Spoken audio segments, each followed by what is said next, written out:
स्तुति करती हूँ, धन्यवाद करती हूँ। प्रभु पवित्र नामेर गौरव हो, धन्यवाद हो।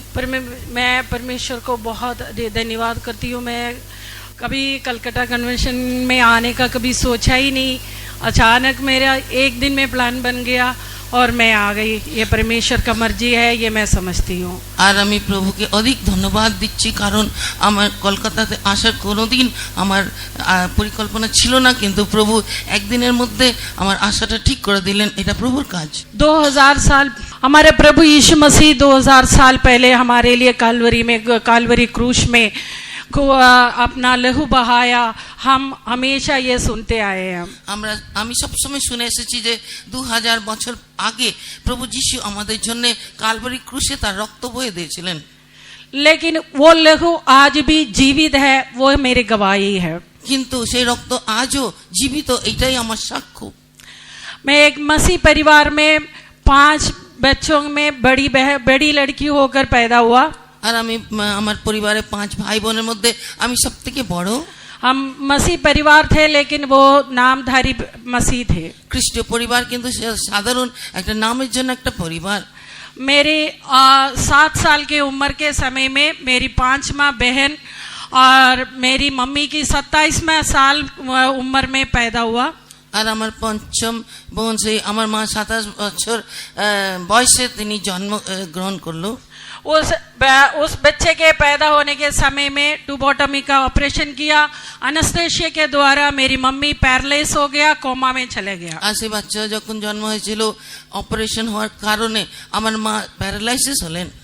हम 5 लड़कियां थी और मैं सबसे बड़ी, मेरी 7 साल की उम्र थे और मेरी मम्मी पैरालाइज होके एक हॉस्पिटल से दूसरे हॉस्पिटल में शिफ्ट करते गया, लेकिन उसको कोई भी शिफा नहीं दे पाया। 5 বোনের মধ্যে আমি সবথেকে বড়।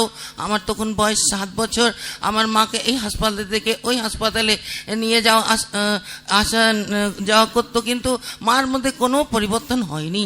हम 5 बच्चों को 5 जगह पर अलग अलग मेरे रिश्तेदारों ने बांट कर ले गया और मम्मी को बड़े बड़े हॉस्पिटलों में लेकर घूमते रहा मेरे पापा।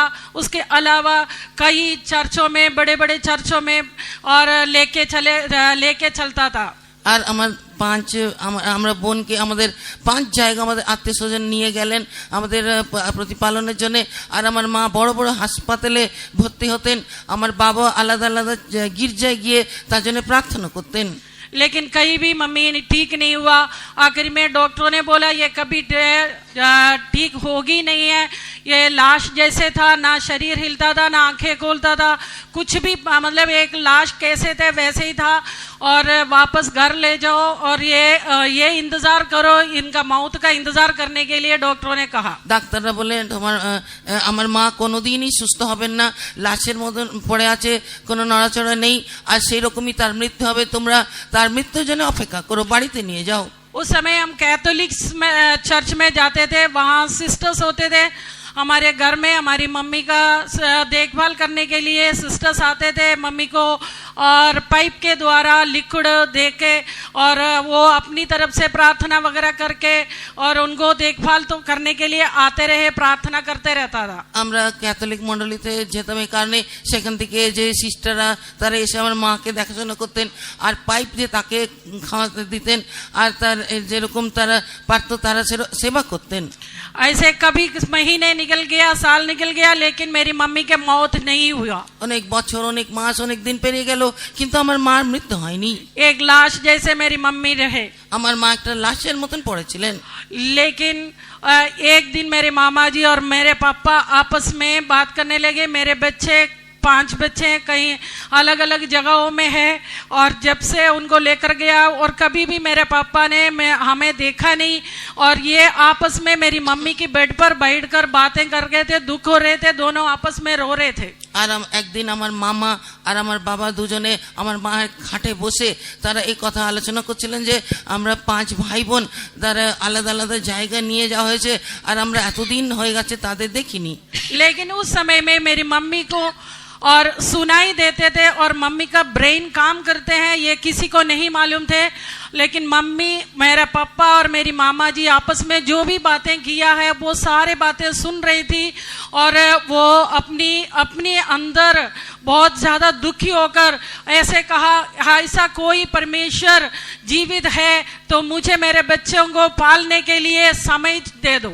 আর আমার কেউ জানতো না যে আমার মা সব কিছু শুনতে পারতেন আর তার মাথা কাজ করছিল।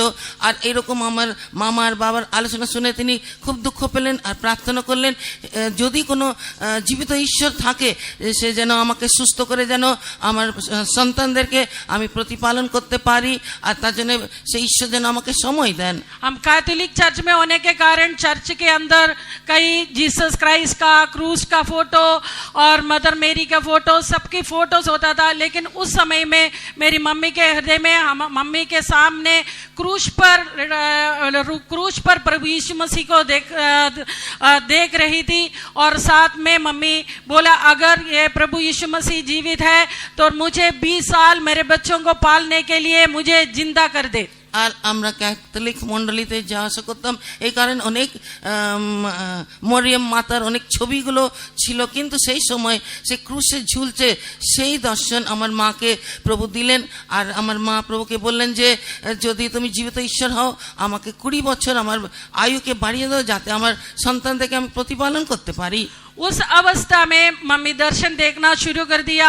कालवरी क्रूस पर प्रभु यीशु मसीह और उनके सिर पर कांटा का मुकुट लगा रहे हैं, खून बह रहे।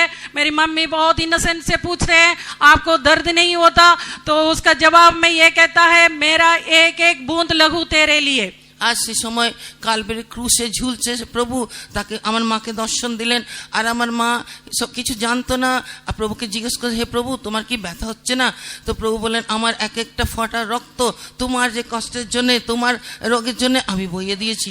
जैसे मम्मी एक एक दर्शन देखता रहा वैसे वैसे मम्मी ठीक होने शुरू हुआ। और एक बार दोबारा फिर दर्शन देखा, हाथों में खील लग रहे और खून बह रहे और मम्मी फिर वही क्वेश्चन पूछ रहे। फिर पाँव में खील लग रहे, तब लहू बह रहे। मम्मी फिर पूछ रहे, आपको दर्द नहीं होता?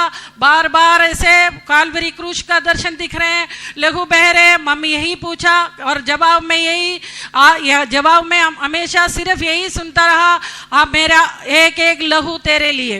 আর তারপরে আবার আমার মা দর্শন দেখলেন হাতে পায়ে পেরেক বিদ্ধ যিশুকে। তখন আবার সেই না জেনে প্রভুকে বলছেন, হে প্রভু তোমার কি ব্যথা হচ্ছে না? প্রভু বলেন, আমার এক একটা যে কষ্ট তোমার জন্য, তোমার জন্য আমি রক্ত বইয়ে দিয়েছি। सचमुच परमेश्वर का प्रभु यीशु मसीह का लहू मेरी मम्मी के शरीर में दौड़ने लगा और ठीक होने लगा और धीरे धीरे धीरे मेरे मम्मी बिल्कुल ठीक हो गई। আর সত্যই প্রভু যিশুর রক্ত আমার মায়ের দেহের মধ্যে প্রবেশ করে ধীরে ধীরে তিনি সুস্থ হতে লাগলেন। जिसने कभी सोचा नहीं है और जिस साइंस ने कभी समझा नहीं है, वो प्रभु यीशु मसीह के द्वारा, उनके लहू के द्वारा मेरी मम्मी जीवित हो गया। আর যে কখনো তিনি জানতেন না আর কোনোদিন তিনি বুঝতে পারতেন না, সে প্রভু যিশুর রক্ত আমার মাকে সুস্থ করলেন। उसके बाद मम्मी ने प्रभु यीशु मसीह से पूछा कि भी मैं आगे क्या करना चाहिए, मुझे कुछ नहीं मालूम, मैं नहीं जानता मैं आगे कैसे मेरा जीवन और मेरे बच्चों का जीवन होना चाहिए। তখন মা প্রভুকে জিজ্ঞেস করলেন, হে প্রভু এরপরে আমি কি করব? আমি কিছু বুঝতে পারছি না, আমার সন্তানদের জীবনে তা আমি কি করব? हमें पेंतिकोस्त के बारे में और सच्चाई के बारे में कुछ भी नहीं मालूम था, लेकिन जो कैथोलिक चर्च के अनुसार जो सच्चाई मालूम था हम उसमें वफादार थे। আমরা পেন্টিকস্টে অনুভব কিছুই জানতাম না। আজ ক্যাথলিক চার্চে যেতাম এই কারণে সেই যে বিশ্বাসে আমরা দৃঢ় ছিলাম। ये समय में हमारा टीपीएम का कई दूर जगह में एक टीपीएम का बड़ी सिस्टर ने हमारी मम्मी को और हमारे घर को दर्शन में देखा। प्रभु ने उनसे कहा, इस परिवार के लिए, इस बहन के लिए जाकर दुआ करो। আর অনেকটা দূরে একটা পেন্টিকস্ট মণ্ডলীর যে বড় সিস্টার কাছে প্রভু দর্শন দিয়ে আমার মাকে আর আমাকে দেখিয়ে তিনি প্রভু তাকে বললেন তুমি তাদের কাছে গিয়ে তাদের জন্য প্রার্থনা করো। कई महीने बाद वो सिस्टर हमारे घर ढूंढकर हमारे घर पहुंच गया। खुदा के और आज्ञा के अनुसार वो ढूंढते रही, लेकिन एक दिन उनको घर हमारा मिला और ढूंढकर हमारे घर में आया, हमें सच्चा बाइबल दिया और वचन को समझाया, सच्चाई को समझाया। আর অনেক খুঁজে খুঁজে অনেক মাসের পরে সেই সিস্টার আমাদের বাড়িতে পৌঁছালেন আর সঠিক বাইবেল দিলেন আর আমাদের জন্য প্রার্থনা করলেন। उस सच्चाई को समझकर मेरी मम्मी उद्धार पाया, बपतिस्मा लिया। আর সেই সত্যকে যা শুনলাম তার অনুযায়ী আমরা বাপ্তিস্মা গ্রহণ করলাম, পরিত্রাণ পেলাম। सर मेरे 11 साल के उम्र में हम सबको हर एक घरों में थे, हम जहाँ जहाँ थे हम सबको वापस लेकर आया और 11 साल के उम्र में मैं अपनी घर वापस आई। আর আমার যখন 11 বছর বয়স হয়েছে তখন আমাদের সকলকে বোনেদেরকে যে সব স্থানে ছিলাম আমাদেরকে ফিরিয়ে আনা হয়েছে। और हमें सच्चाई जैसे पता चला, मेरी मम्मी सच्चाई पे चलने लगा, लेकिन हमारे रिश्तेदार, हमारे बाकी मेरे पापा भी इसमें ये सच्चाई को समझकर सब कुछ छोड़कर अलग होकर जीने के लिए, और वो राजी नहीं हुआ। আর এই সত্যকে জেনে মা এই সত্যের অনুযায়ী চলতেন, কিন্তু আমার পিতা এই সত্যকে জেনে তার অনুযায়ী জীবন যাপন করতে তিনি খুশি হলেন না। लेकिन शैतान के द्वारा हमारे घर में बार बार परीक्षाएं आई, वो भी हम बच्चों पर परीक्षा आते थे। আর এরপরে বারবার শয়তানের দ্বারা আমরা যে বাচ্চারা আমাদের উপরে সে পরীক্ষা এসেছিল। एक बार ऐसे हुआ, हम 5 बहनों को भी फोड़ा आया, सिर से लेकर पांव तक फोड़ा, बच्चे सारे एक जैसे मरने पर था और 5 बच्चों को लिटाया, कब मरूं ऐसे लोग इंतजार करने को लगा और आस पड़ोस के सारे लोग लड़ने लगे मेरी मम्मी से, बच्चों को हॉस्पिटल लेकर जाओ नहीं तो मर जाएगा।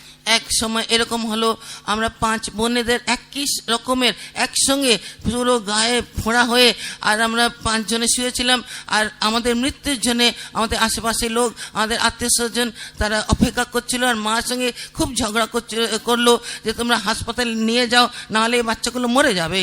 लेकिन मेरी मम्मी ने कहा कोई डॉक्टर मुझे ठीक नहीं कर सका और मेरा सबसे बड़ा डॉक्टर मेरे पास है, वो मैं और मेरे बच्चों को भी ठीक करेगा। अगर मुझे 20 साल मेरे बच्चों को पालने के लिए जीवन दिया है तो मेरे बच्चों को कुछ नहीं हो सकता, वो प्रभु जीवित है। আর আমার মা বললো কোনো ডাক্তাররা কিছু পারবে না, কিন্তু কোনো ডাক্তার আমাকে সুস্থ করতে পারেনি, কিন্তু আমার প্রভু পারবেন। আর আমাকে যে বাঁচিয়ে রেখেছেন 20 বছর বয়স বৃদ্ধি করে দিলেন, সেই ঈশ্বর আমার বাচ্চাগুলোকে তিনি জীবিত রাখবেন, তাদের কোনো ক্ষতি হবে না। हमारे परिवार के इस दौरान हमारे पापा को विश्वास हो गया और हमारे पापा भी बपतिस्मा लिया। আর এই ঘটনার দ্বারা আমার পিতার মধ্যে বিশ্বাস এলো আর তিনিও বাপ্তিস্মা নিলেন। हर एक बार हर एक बीमारी से प्रभु हमें बचाता रहा, उसके द्वारा हमारा विश्वास भी बढ़ता रहा। প্রত্যেকবার সকল রোগের থেকে তিনি আমাদেরকে উদ্ধার করলেন, এর দ্বারা আমাদের বিশ্বাস বৃদ্ধি পেতে লাগলো। हमें प्रभु यीशु मसीह के रास्ते पे हमारे माँ बाप दोनों मिलकर पालन पोषण किया और हमारे उम्र बढ़ने के अनुसार हम भी उद्धार पाकर बपतिस्मा लेने के लिए, पवित्र आत्मा पाने के लिए हम सबको परमेश्वर ने मदद किया। আর এই সত্যের অনুযায়ী আমার মাতা পিতা দুজনে আমাদের প্রতিপালন করতে লাগলেন, আর আমরাও বড় হয়ে পরিত্রাণ পেয়ে জলের বাপ্তিস্মা নিয়ে পবিত্র আত্মা প্রাপ্ত করলাম।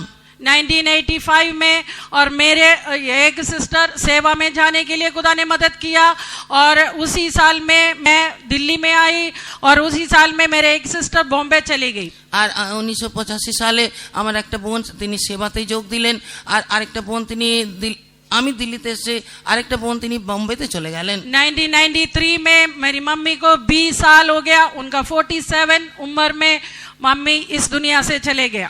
আর 1993 সালে আমার মা যখন 43 বছর 20 বছরের পরে তিনি প্রভুর কাছে চলে গেলেন। मौत के समय से कुछ देर पहले मेरे मामा जी ने मम्मी से पूछा, मेरी मम्मी बिल्कुल ठीक थे, एकदम ठीक है, कोई बोल नहीं सकता था, कोई समझ नहीं सकता था कि मम्मी का मौत हो जाएगा, लेकिन मम्मी को पहले ही पता था मेरा समय पूरा हुआ, जो परमेश्वर ने उनको दिया था वो समय पूरा होने पर वो सबको कहने लगा कि भी मेरा समय आ गया, मैं जाने वाला हूँ। इवन दिन तक भी मम्मी ने बोल दिया, और लेकिन कोई भी विश्वास नहीं किया। तो जैसे मम्मी ऐसे कहते थे तब सभी पूछते थे आपको लड़कियां हैं, उनकी शादी होना है, उनके भविष्य के बारे में कोई चिंता नहीं है। আর আমার মা একেবারে ঠিকঠাক ছিল, একদম তার মধ্যে কোনো রোগ ছিল না, কেউ বলতে পারবে না যে তার মৃত্যু হবে। কিন্তু মা আগে থেকে ঠিক জেনে নিয়েছে যে তিনি এই জগৎ ছেড়ে চলে যাবেন, আর তিনি বুঝতে পারলেন তার সময় শেষ হয়ে এসছে, প্রভু তাকে তুলে নেবেন। কিন্তু অন্যরা মাকে বকে এই কথা বলে, তোমার মেয়েগুলো আছে তাদের কি প্রতিপালন করতে হবে না? मेरी मम्मी की आखिरी वाक यही था कि मम्मी ये सभी को ये कहा कि मैंने अपनी बच्चों के हाथ प्रभु यीशु मसीह के हाथ में दिया আর শেষে আমার মা সকলকে বললেন যে আমার এই সন্তানদের হাত আমি প্রভুর হাতে তুলে দিয়েছি। एक मनुष्य के हाथ में नहीं, प्रभु यीशु मसीह के हाथ में मेरे बच्चों के जीवन, मेरे बच्चों का भविष्य सुरक्षित है। আমি মানুষের হাতে নয়, কিন্তু আমার ঈশ্বরের কাছে সমর্পণ করেছি, তাদের ভবিষ্য প্রভুতে সুরক্ষিত আছে। जैसे उन्होंने कहा वैसे ही प्रभु यीशु मसीह आज तक उनकी कृपा में हमें हर एक को चला रहे हैं। আজ এরকম তিনি বলেছেন, আজ পর্যন্ত প্রভু তার কৃপার অনুযায়ী আমাদের প্রত্যেককে পরিচালনা করে আসছে। मैं पंजाब के देश में 35 साल से हूँ, আমি পাঞ্জাব দেশে 35 বছর ধরে আছি। और पंजाब में रहते हुए मेरे जीवन में कई ऐसे बातें आए हैं जो सहने से भी बाहर थे। আর পাঞ্জাবে থাকতে থাকতে এরকম অনেক ঘটনা ঘটেছে যা অসহনীয় ছিল। 2.5 साल की उम्र में मेरा बेटा गुम हो गया। 22 বছরের আমার পুত্র, 2.5 বছরের পুত্র হারিয়ে গেছিল। और छोटा बच्चा होने के कारण शाम को 5 बजे बच्चा गुम हुआ है। कहाँ गया, कैसे गया, कुछ मालूम नहीं हुआ। लेकिन 8 बजे तक हम सारे ढूंढते रहा, सारे बहुत 100 से अधिक लोग मेरे बच्चों को ढूंढते रहा। 8 बजे तक कुछ भी पता नहीं चला। 8 बजे मैंने देखा कि भी हमारे आंखों से बच्चे बाहर है, लेकिन प्रभु के दृष्टि से बाहर नहीं। मैं अंदर गया, कमरे में बैठा, प्रार्थना करना शुरू किया। जहां मेरा बच्चा है वहां बच्चे को सुरक्षित करना करके परमेश्वर से लड़ने लगा। আর আমি সেই সন্ধ্যাবেলা সে হারিয়ে গেছিল, রাত 8টা পর্যন্ত আমরা কেউ খুঁজে পাইনি। অনেকে তার অন্বেষণ করতে লাগলো। আমি প্রার্থনা করলাম, ঘর আমি এরকম দেখলাম যে বাচ্চাটা বাইরে, কিন্তু আমি প্রভুকে বললাম, প্রভু আমার সন্তান যেখানে হোক না কেন তুমি তাকে রক্ষা করো। ঘরের ভেতরে গিয়ে বসে আমি প্রার্থনা করতে লাগলাম। समय के कमी के कारण मैं बहुत शॉर्ट में बता रही हूँ। और रात की 12 बजे मेरा बच्चा वापस मिला, और जो उस समय में 8 बजे परमेश्वर किसी के द्वारा मेरे बच्चे को संभाला, और रात की 12 बजे मुझे मेरा बच्चा वापस मिल गया। সময় নেই বলে সংক্ষেপে বলছি, আমার সেই বাচ্চাটা ঠিক এসেছিল, ফিরে আসতে প্রভু সাহায্য করলেন। আর 8টার সময় এরকম একটা ব্যক্তির হাতে পড়েছে যে তাকে রক্ষা করলেন। और उसके बाद मेरी बेटी 1.5 साल की उम्र थी, उसने 1.5 इंच का खील खाया। আমার 1.5 বছরের মেয়ে সে 1.5 ইঞ্চি পেরেক সে গিলে নিয়েছিল। जब खाया वो तो उसकी गले से नीचे निकल गया, उसके पेट में 3 दिन वो खील रहा, हमें किसी को मालूम नहीं रहा। আর সেই গলা থেকে নেমে গিয়ে পেটে 3 দিন সেই পেরেক তার পেটে ছিল, কেউ জানতো না। तीसरा दिन बच्चे का पेट फूल गया, शरीर नीला हो गया, और बच्चा जो भी 1 चम्मच पानी भी ले वो तो उल्टी करने लगा, और हमें किसी को कुछ भी नहीं समझ आया ये हुआ क्या है, और बच्चा एकदम बेहोश हालत में हो गया। আর 3 দিনের পরে বাচ্চাটার পেট ফুলে গিয়ে শরীরটা নীল হয়ে গেল, আর যা কিছু খাচ্ছে সে বমি করে ফেলছে, কেউ বুঝতে পারছে না তার কি হয়েছে। मेरी बहन आए, उसने बहुत मेरे से साथ गुस्सा हुआ और बच्चे को लेके हॉस्पिटल में भागा। আমার বোন এসে আমার উপরে খুব রাগ করে বাচ্চাটাকে নিয়ে হাসপাতালে চলে গেলেন। और वहां जाके और बच्चे के पेट से पानी निकाला और चेक किया, स्कैन किया, तब पता चला उसके कील उसकी इंटेस्टाइन में फंस गया है, और उसका अंदर कुछ भी नहीं जा रहे। আর তারা গিয়ে হাসপাতালে নিয়ে গিয়ে স্ক্যান করে बुझते পারলেন যে আমার সেই সন্তানের পেটে পেরেক আছে, আর সেই নাড়িতে সেই ফেসে আছে। और मैं डॉक्टर ने कहा बच्चे के ऑपरेशन होगा, अगला दिन सुबह 11 बजे बच्चे को लेकर आओ और उसका पेट काट कर, उसके इंटेस्टाइन काट कर कील निकालना पड़ेगा। আর আমাকে বললেন যে পরের দিন 11টার সময় অপারেশন হবে, বাচ্চাটাকে নিয়ে আসবে আর তার পেট কেটে সেই পেরেকটাকে বার করতে হবে। मैं बच्चे को लेकर घर आया, लेकिन मैं रात सो नहीं सका। বাচ্চাটাকে ফিরিয়ে আমি বাড়িতে এলাম, কিন্তু সে রাত আমি ঘুমাতে পারিনি। मैंने परमेश्वर से पूछा, आई प्रभु के- अगर लाश को, मरे हुए को जिंदा कर सकते हैं और घूम गया बच्चे को ढूंढ कर ला सकते हैं, और मेरे लिए अनोखे काम किया हुआ परमेश्वर क्या मेरे बच्चे को बचा नहीं सकता? एक डॉक्टर के हाथ में देना जरूरी है। 1.5 साल का बच्चे को मैं कैसे एक डॉक्टर के हाथ में दे दूं? और मैं उस रात को सबसे बड़ा परमेश्वर हमारा डॉक्टरों से डॉक्टर के हाथ मेरे बच्चे को समर्पित किया। या मरे तो मरे, अगर जिंदा है तो मेरे परमेश्वर उसकी ऑपरेशन करे। আর আমি প্রভুকে প্রশ্ন করলাম, হে প্রভু, তুমি কি আমার বাচ্চাটাকে সুস্থ করতে পারবে না? যে মা লাশের মতন ছিল তাকে সুস্থ করেছো, যে বাচ্চা হারিয়ে গেছিল তাকে ফিরে এনেছো, আমার জীবনে অনেক আশ্চর্য কাজ করেছো, আমাকে কি একটা মানুষের হাতে আমার সন্তানকে তুলে দিতে হবে? সে মরলে মরুক, কিন্তু আমি মানুষের হাতে আমি তুলে দেব না। सुबह 8 बजे से मैंने उसको बिठाया, बोला कि भी मैं उसको कह रही हूँ और कील को निकाले। मैं विश्वास के साथ उसके सामने बैठा। 2 घंटा मैं बच्चे को बैठा के रखा और उसको कहते रहा और परमेश्वर को कहते रहा कि भी मुझे ये कील परमेश्वर ने निकालना है, निकाल कर देना है। বাচ্চাটাকে বসিয়ে আমিও তার সামনে বসে প্রার্থনা করতে লাগলাম যে প্রভুকে এই পেরেক আমার বাচ্চার পেট থেকে বার করবেন। सचमुच और 11 बजने से कुछ देर पहले और मेरे बच्चे ने वो अपने आप वो कील को बाहर निकाला। আর 11টার আগে আমার বাচ্চা নিজে থেকে সেই পেরেক বার করে ফেললো। ये भी साइंस का समझने से बाहर था। এই বৈজ্ঞানিকদের তারা এই কথাটা গ্রহণ করতে পারবে না। खून बहने की वजह से मैं हॉस्पिटल में बच्चे को ले गया और डॉक्टर ने कहा ये मिरेकल है और इस बच्चे के लिए पूरा जिंदगी और हमारी हॉस्पिटल में फ्री मेडिसिन मिलेगा। मैंने डॉन से कहा कि अगर आपकी ऑपरेशन के बिना ये कील निकाल सकता है तो ये बच्चे को कभी ये जरूरत नहीं पड़ेगा। আর তারা বললো এই আশ্চর্য কাজ তোমাদের জীবনে হয়েছে, এই কারণে আমরা মেডিসিন সবকিছু তোমাদের বিনামূল্যে দেবো তোমাদের। কিন্তু আমি বললাম আমাকে হাসপাতালে ফিরে আসতে হবে না। ऐसे बहुत बातें मेरे जीवन में खुदा ने किया है और आज तक चलाया। आप सबकी प्रार्थना का मांग करती हूँ। Praise Lord. আর প্রভু এরকম অনেক কাজ আশ্চর্য কাজ আমার জীবনে করেছেন।